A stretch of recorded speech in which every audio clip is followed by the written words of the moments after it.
So my name is Leslie Jose Zigel. I'm an entertainment attorney here in Miami. Do music, television, film, technology. Have some nice clients such as Pitbull, Carlos Vives, we've seen the Wailers, as well as some technology companies like DJ City and others. And I've been in this space now for quite some time, and we thought it would be interesting to talk about music technology companies, how they get funded, how they get started. And so joining me on my panel are going to be Jeff Ransdell from Rokk3r Fuel and David Packows from Singular Sound, who's the inventor of the Beat Buddy, which some of you may have heard about. So the way we're going to do this is Jeff will go and say a few words about himself, then David will do it, and then David's going to do a demo, and then we're going to get into a conversation about the birth of the Beat Buddy. Jeff? All right. Very good. Hello, everybody. Happy Friday to everyone.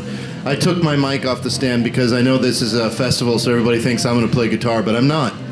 So my name is Jeff Ransdell. I'm the managing director of Rokk3r Fuel. It's the largest venture capital firm east of California and south of New York.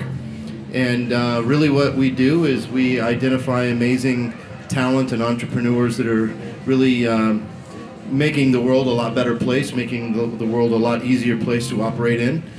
People like David. And so that's what I do for a living, and we're going to talk a little bit about that here in a little bit. But really, I'm going to turn it over to David, who's the reason that he's in the middle of the three of us. So we'll turn it over to him. All right. So should I tell the story, or how do you want to work it? Yeah. Why don't you do a little demo first, and then we'll tell the story. I think that'll be cool. Let's get a little music going. Yeah. So I created a little gadget called the Beat Buddy. That was my first creation. It's a drum machine in the form of a guitar pedal. It allows you to control the beat with your feet. Trademark, by the way. And I created it for myself, and we'll go into the whole story of how that happened. But I'll show you guys how it works. And I also created other gadgets that work with the Beat Buddy, and I'll give you guys a little demo with that. With the Beat Buddy, I'm just going to play the drums, so I'll demonstrate how it works. The Beat Buddy is meant for solo artists who have a hard time finding drummers, which is pretty much all solo artists, myself included.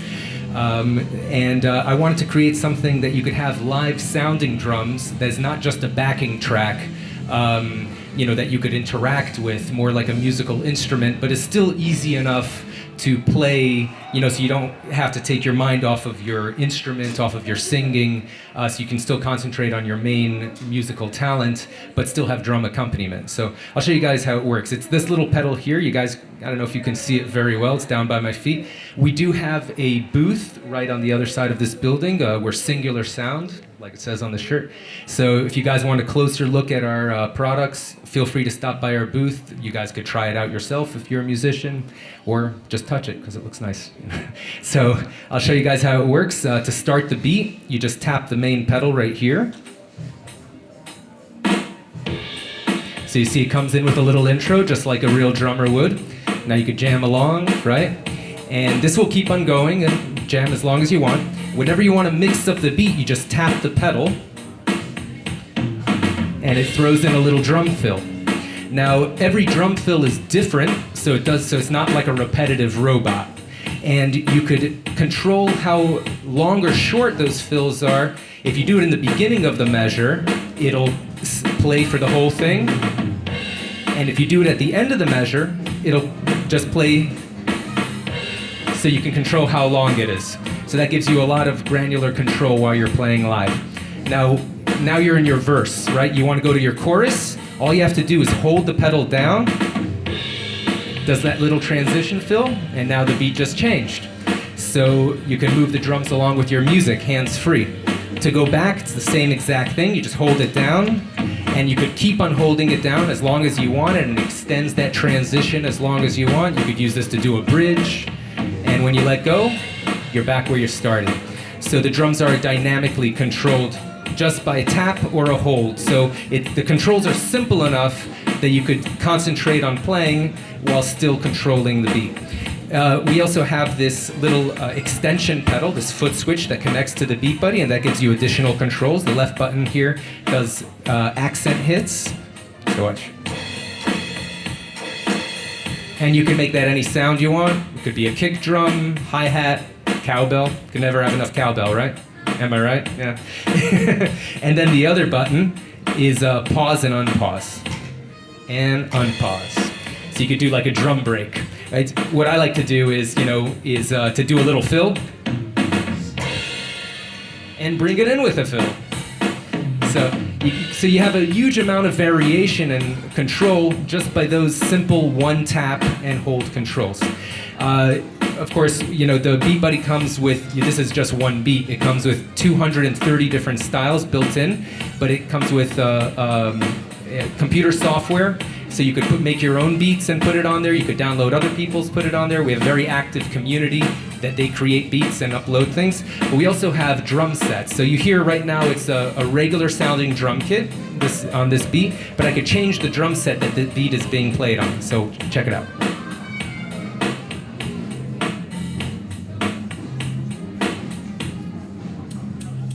So that's the same beat, but now it's being played on hand drums. So this is really nice for like an acoustic set, you're doing something at the coffee house, right? But if you want to bring the energy up,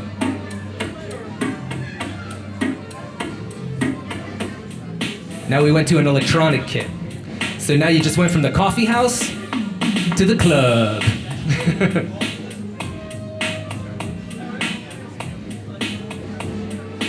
This is my personal favorite, a human voice, so you can jam along to your very own beatboxer.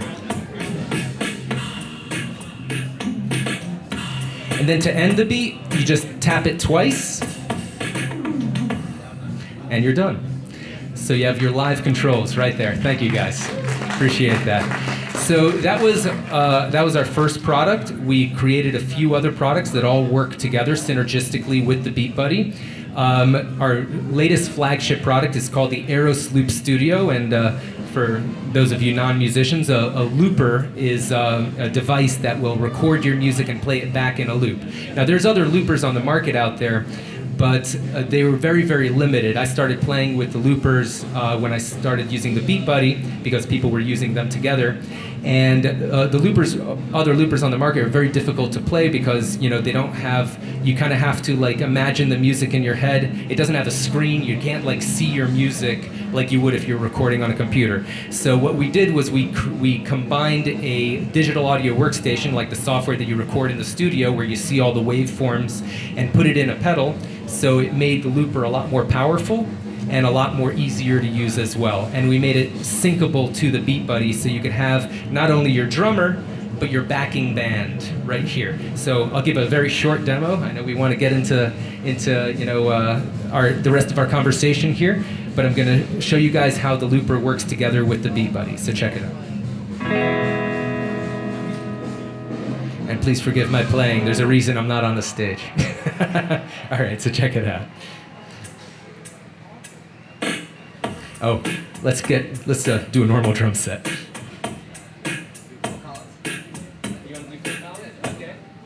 Yeah, this is a Phil Collins inspired drum set. If you could hear that, that's very Phil Collins style.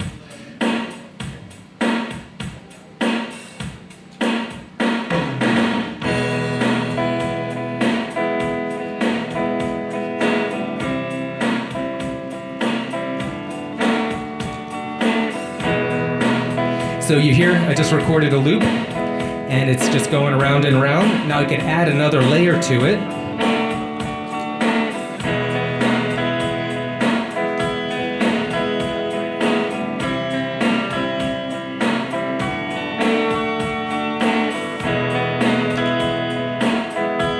So now I've got the two layers.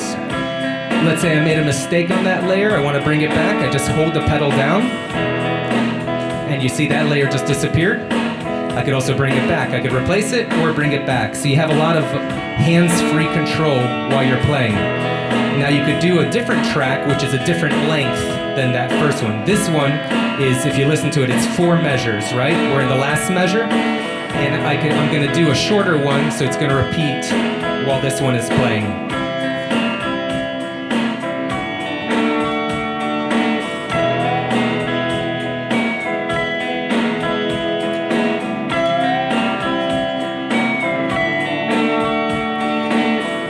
So you hear that is going twice every time the other one is going once. Now, in a first for any looper, you could do song parts in this looper. No other looper in the world can do this. So you could have different sections of the song, like your verse, which is this, and your chorus.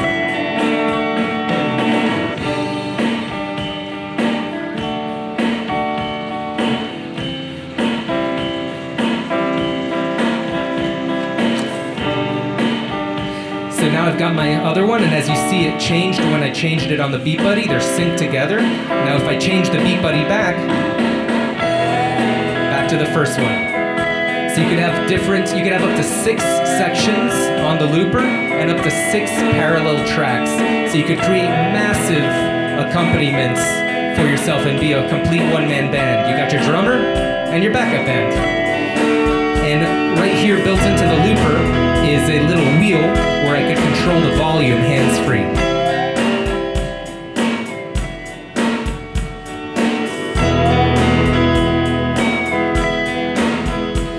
And you could also control the individual tracks hands-free as well. And when you stop the Beat Buddy, it stops the looper as well. So there you go. Thank you. So let's talk a little bit about the history of this device. You see these wonderful, beautiful devices, and they're on sale at music stores all over the world. You wonder, okay, how did we get here? And everyone has their own story. And Michael McDonald earlier was talking about the resilience of musicians and how they go and take situations and turn them around. So have any of you seen a movie called War Dogs? Okay, so War Dogs was about 2 Miami guys who stumbled upon a way to become arms dealers and brokers, and they ended up selling hundreds of millions of arms to the US government.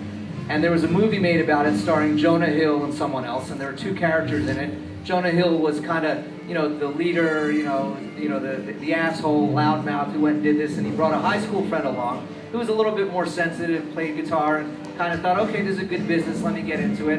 And by the way, that second character was none other than David. Now, if you saw the movie, you saw that they, got into some trouble because there were some Chinese bullets that they weren't allowed to do with their government contracts, so they ended up getting arrested, and they were fortunate, or David was fortunate, that they ended up, pleading guilty, but only having to do a 7-month house arrest. So he was stuck in his house for 7 months, so what was he doing? He was playing the guitar. He couldn't get any drummers, couldn't leave the house, so he bought a drum machine. Started playing with it, and as he was playing, he was realizing, oh, wait a minute, every time I want to change to another part, I gotta stop, I gotta go down.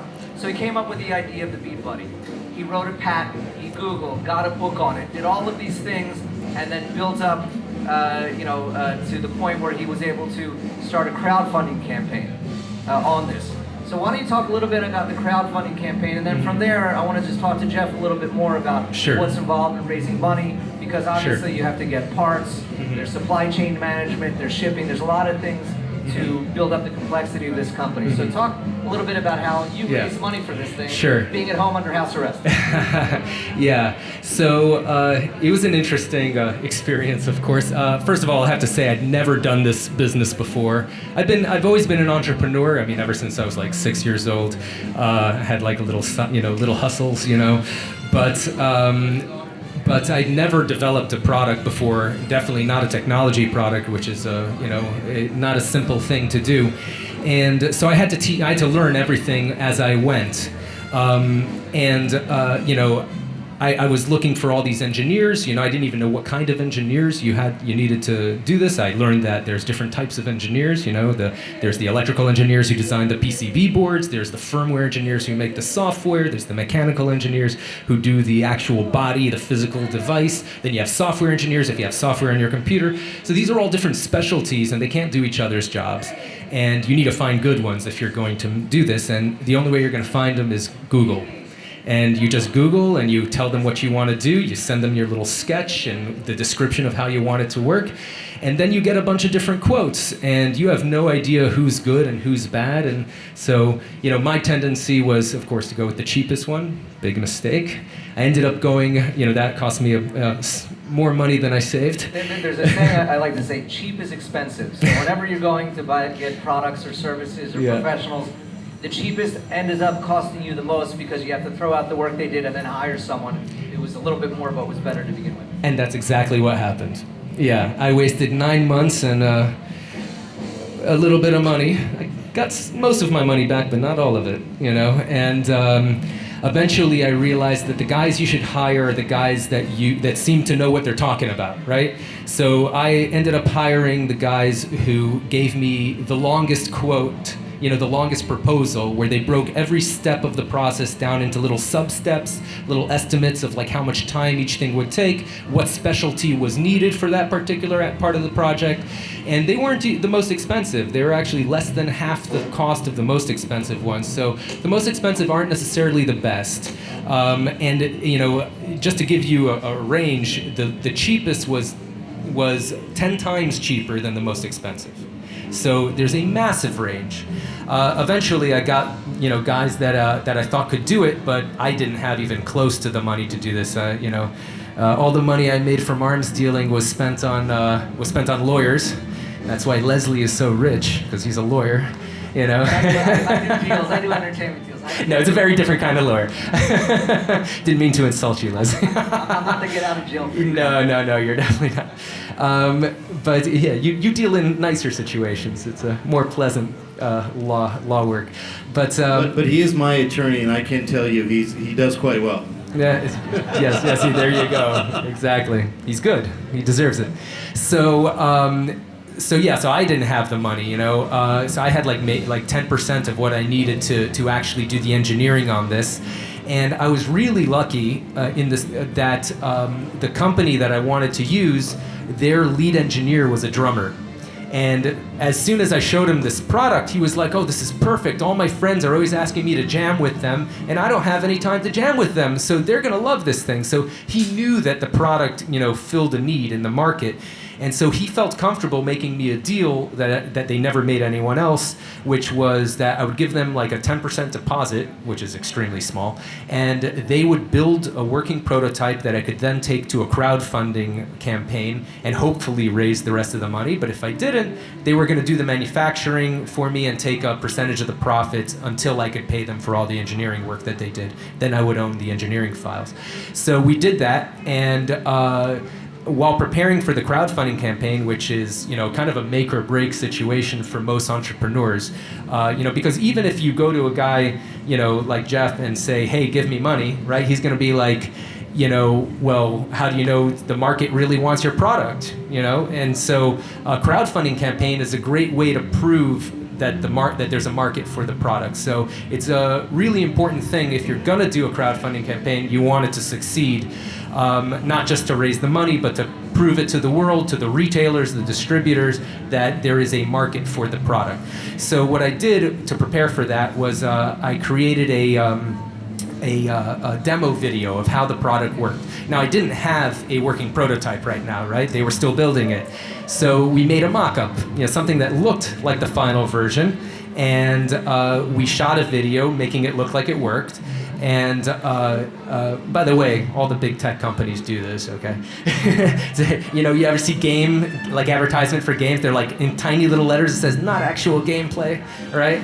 So made a mock-up video, and before I could even publish it on YouTube, it was like an unlisted video. Someone, I guess, Googled for something, you know, like drum machine pedal, and they found it, and they posted it on one of the guitar forums, and then I got flooded with emails of people signing up, wanting to sign up to the mailing list. So that was a really good sign that even before I launched the video, people were like beating down my door to find out when they could get it. So let me just interject for a second here, because anyone who is, you know, wants to create an app, create a product, the thing that you really need to do is you need to provide, you know, a product or service that solves a problem. And here, David clearly found the problem. You can't always get a drummer, and you can't, you know, do it on the fly when you're playing on stage. So that was, you know, one of the things that appealed to the people and started to develop that market and that demand. Exactly. Yeah, because, you know, most musicians, like 98% of the time, most people 100% of the time, but even the ones who do play in bands, most of the time you're playing by yourself, you know, at home.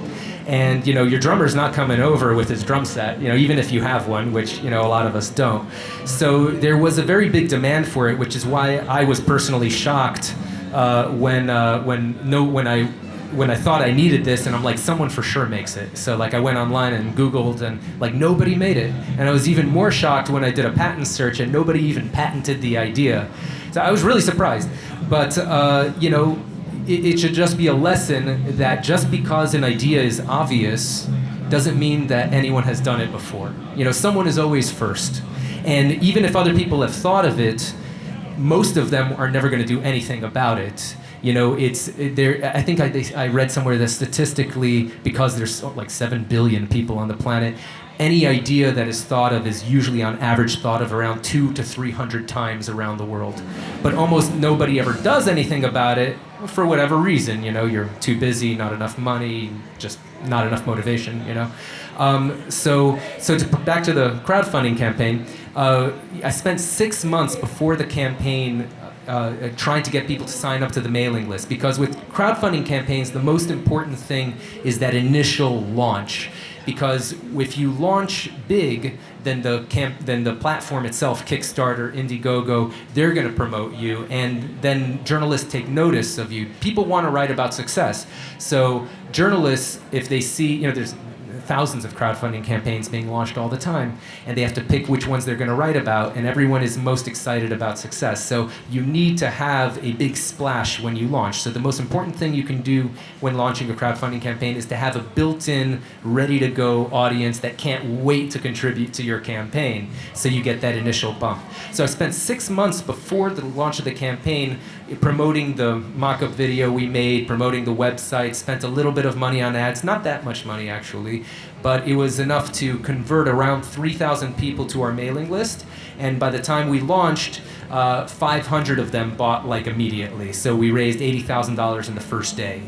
And by the time we completed the campaign, we raised $350,000. And that was enough to Yes, finance your first run, and you even had a profit at that point, right? Exactly. Yeah. So that was enough to pay off the engineers who were holding my engineering files hostage, and also to get the first production run going. And just anyone who gets into the hardware manufacturing business, you guys should just know that whatever you think is going to take you, however long you think it's going to take you to manufacture something, just triple it. Because, you know, hardware in particular, there is always something wrong. And you have to be in the factory for that first production run. Because otherwise, you know, it's going to take you 10 times as long, because you're going to have to ship it back and forth, and then there's misunderstandings and everything. So I went to China when we first did our first production run for the Beat Buddy. I was expecting to stay there a month. I ended up staying there 3 months. And, but we ended up delivering, and people loved it. We won pretty much every major award in the musical products industry, so it was worth it. Well, congratulations. What a success Leslie. story. And, Thank you. And here from Miami as well. So here you see, you know, a very unique way to get into the music technology business. A very, very successful company. Obviously starts with a great idea, a great product, great execution, innovation, a lot of hustle. Yeah. You know, as all musicians do. And, you know, it is now, you know, an award-winning product that's featured at NAMM, and lots of folks are using it. So with that in mind, as we talk about the ecosystem of music technology companies and so forth, I wanted to turn it over to Jeff to talk a little bit about what he does. So Jeff's company, Rokk3r Fuel, has a $200 million fund, and they invest in all sorts of tech startups, including some music startups. Last year, he injected approximately $40 million into the Miami economy, funding technology companies that are based here in Miami. So he's a very significant player in terms of, you know, building the technology ecosystem in Miami. Has a great story to tell. And Jeff, why don't you talk a little bit about some of the other music startups that you've worked on, and how they contrast with David's approach with crowdfunding, and, you know, what are some of the similarities and differences of those approaches? Well, the first thing that I'm going to say is what David did is absolutely outstanding. I'm sitting here listening to this, and I'm like, I'm going to be out of business here pretty soon if this keeps up. Because really, you know, what David did, he raised $350,000 with his campaign, and he didn't have to give up any of his equity to somebody like me. He doesn't have to deal with the bullshit that I'm going to ask him to do if I'm going to give him money. You're a nice guy, Jeff. Come on. I am a nice guy. Yeah, no, but he's very tough. Trust me. I am a nice believe guy. it. I mean, one of our mantras is we're investor driven, but we're founder focused. if you think about venture capital from Silicon Valley, my humble opinion is I think that in some ways they've kind of lost, the true reason why people like me get into this business, and that is, it's because of the founder. It's because of someone like David who, couldn't go outside for months at a time and was bored and realized that, hey, there's something better here. I mean, that there's a gap in the business and somebody needs to create it, and he had the courage to do it. And there's a lot of different private equity firms that are focused on different things. We're portfolio managers. I focus on exponential technologies. So I'm looking for companies that, for whatever reason, are they're utilizing technology which allows their business to exponentially grow. You think about Airbnb. Everybody knows what Airbnb is, but Airbnb doesn't own anything. If you compare it to Hyatt, for example, Hyatt has millions upon millions upon millions of dollars wrapped up in buildings. They have thousands and thousands and thousands of employees. There's a tremendous amount of overhead. And it took Hyatt 60 years to get to $1 billion valuation. And it took Hyatt 6 years to get to the exact same valuation. Airbnb, you mean? Airbnb. I'm sorry. So I was upstairs drinking beer before this started. I'm kidding. Actually, I'm not. So there's a lot of different ways, a lot of different private equity firms. But what I will say is that I really do believe that this is an incredible way to get something going, and it is a great way to proof source your idea to the end consumer. I think it's phenomenal. You raise $350,000 with really nothing other than showcasing your product. But when you get to a certain point, and most companies do, especially technology companies, when you really want to get to big scale, sometimes you need to bring in institutional money, because as Leslie said, we have $224 million to invest in companies, and it's not a tremendous amount of money, but it's also not a small amount of money. But here's what every entrepreneur has to understand when you finally do face off with someone like myself, and that is that the world is going to change. David can do whatever David wants to do. It's his company. He owns 100% of the equity. If he wants to paint the Beat Buddy purple, he can do that. He sits down with someone like me, and I might say, I don't think that the end consumer likes, purple, and so I don't think that you should do that. And I might actually put tremendous pressure on him to go against his artistic style and what he thinks is going to win, but he has to kind of go along with me now because I'm the one that's giving him the money to move forward. And that's a psychological thing that every entrepreneur has to really kind of understand, that when you do get to the institutional level that you want to bring institutional money, things just change a little bit. And the reason for that is it's not that anybody's trying to be difficult or an asshole or anything else. It's just that people like me have a fiduciary responsibility to our investors. At the end of the day, I have to face off with those investors, and they're investing in me and they're entrusting in me to do the right thing with their money. And so I've got to make sure that David is pushing forward with returns, et cetera, et cetera. And sometimes that just gets into a little bit of a discomfort, if you will, as any marriage would, right? So I just think that, it can become very interesting. I do think that how David has started off is extremely important if you can do that. And then, eventually getting to sit down with someone like me, depending on where you want to take your company and how big you want your company to be, is also extremely important. There's really no way to do it other than doing that. But I think the big point that I want to make is life changes at that point, and you just have to understand that. So what we see here is there's pressures from a lot of different areas. So David, as the founder, as the inventor, has pressures to make the best product possible. He's got production issues. He's going to China. He's finding out that the knobs don't work in the right way, or the interface doesn't work. So he has a lot of these pressures to make the product great, to create something that consumers are going to want to buy and they're going to be satisfied, and then doing the updates. And then in the case of Jeff, who is financing a lot of these ventures, he has a lot of pressure from the investors. They're putting millions of dollars investing with him, saying, you go and pick the winners, and he's got to go and pick the winners. How does he do that? He has to do a lot of diligence. He has to be involved with his founders. He's going to go to his founders, and it's a matter of judgment at the end of the day.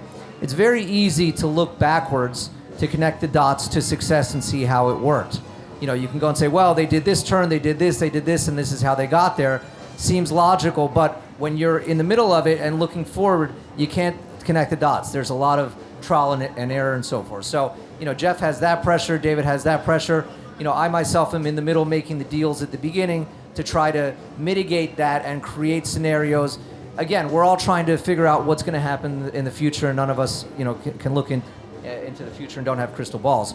We only have a couple of minutes left, but I wanted to see if anybody has any questions out there that we can go and answer. If anyone's, you know, an inventor, investor, whatever the case may be, and we can take it from there. Yes, sir. David, you had a patent, but what concerns do you have about any competition when you release your product? So the question was, you know, David had a patent, but what concerns did he have about potential competition in creating this product? So a patent is really just an insurance policy. It's not a guarantee of anything, you know. Patents will generally keep out smaller competitors from trying to rip you off, and it may scare off some larger competitors, but it's not a guarantee that they're gonna respect your patent. Right now, I'm actually going through this issue where Boss, Roland, you guys may have heard of him, you know, they created a product that pretty much rips off almost the Beat Buddy almost exactly. You know, it's called the RC10R. It rips it off badly, luckily for me, and the customers, you know, when they first launched it, we saw our Beat Buddy sales decrease by half for 2 months, and then after 2 months they bounced right back, and now there's no difference from before they launched it. And we think that was because people got excited, they bought it, they realized it was garbage, and then, you know, they continued to buy our product. Did they price it less expensive than yours? It's the same price. They priced it the same, yeah. But they are very obviously violating our patent, and, you know, we are faced with the decision: do we want to take them to court? You know, now they're a multi-billion-dollar company. You know, if we tried to finance a lawsuit against them ourselves, we'd probably go bankrupt before we could ever win. But there are other options. You know, I was actually talking about this with Jeff. He does a bit of finance, litigation finance. Litigation finance. That was the word I was looking for. Where you can get an investor and they'll say, okay, I'll take X number of the return on the lawsuit and I'll pay for the lawsuit. So there are options to protect your patent, but it's definitely by no means a guarantee. You know, a patent just puts up a barrier. It's not a guarantee. But you don't need a patent to go into business. You know, there are plenty of products that you could make a lot of money that are just not patentable. And as long as you get there first and you market it hard, you could build the brand, and people associate, even if you have competitors, people associate, you know, this type of product with it's like Kleenex, right? People say, pass me a Kleenex. You know, that's a brand. You know, it's not. They don't say a tissue because they hit the market so hard and for so early that everyone associates that. Or like even when people, they may take a Lyft, but they'll say, "Oh, I'm going to get an Uber." You know, because you know the brand is so strong in people's minds. Or Xerox that document for me. Exactly. You know, there's a lot of different cases where you could build your brand without even a patent, as long as you market it well enough. You could build up in the market almost kind of like a monopoly, but more in people's minds than in the legality. Yeah. Thank you very much. Any other questions? You said after your first production round, you were immediately profitable. Did that margin sustain, or did you see it kind of continue to invest in R&D after that, or went back? So the question is, I mentioned that you know, David was profitable after the first production round, and the question was, did he sustain his margin or his profitability, or did he invest that back into R&D, and how did the company evolve? So I am actually a very cash poor person. On paper, I'm rich, but in my bank account, not that much in it. And that's because all the money that I've made from my company, I put into R&D, into creating these new products. This looper that I showed you guys, that cost almost $1 million to develop. You know, So yeah, if I didn't develop it, I'd have $1 million in the bank, but then I wouldn't have this product to continue growing my company. So it is always a debate amongst founders, amongst business people about what you should do with your money. You could milk the one product you have and just stow the money in the bank or do whatever you want with it, or you could take all that money and put it into developing other products. Now that's always a challenge because you kind of have to.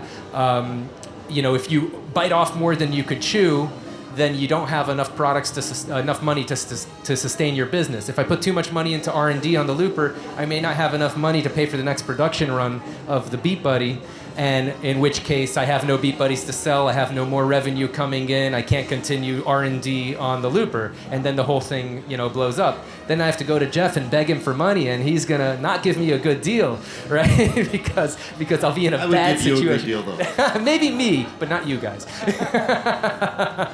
But so it is, and we launched the Beat Buddy 6 years ago, and it's been rough the whole time, I have to say, because we didn't take funding. I'd be able to sleep a lot better at night if I had gotten a whole bunch of funding, but that as Jeff was saying, it comes with its own issues. There's certainly cost to that. You pick your problems. And certainly necessity breeds the mother of invention, which as we've seen here. Unfortunately, we're out of time, but I wanted to thank everyone for coming and just kind of highlight the fact of, it is so challenging to start a company, and hats off to David, a musician who took a problem, found a solution, really dug in, and it's a testament, I think, to all of us who are musicians and in this space. And if you have any questions, you can come up to us afterwards. Thank you very much. Thank you, guys. Thank you, Leslie.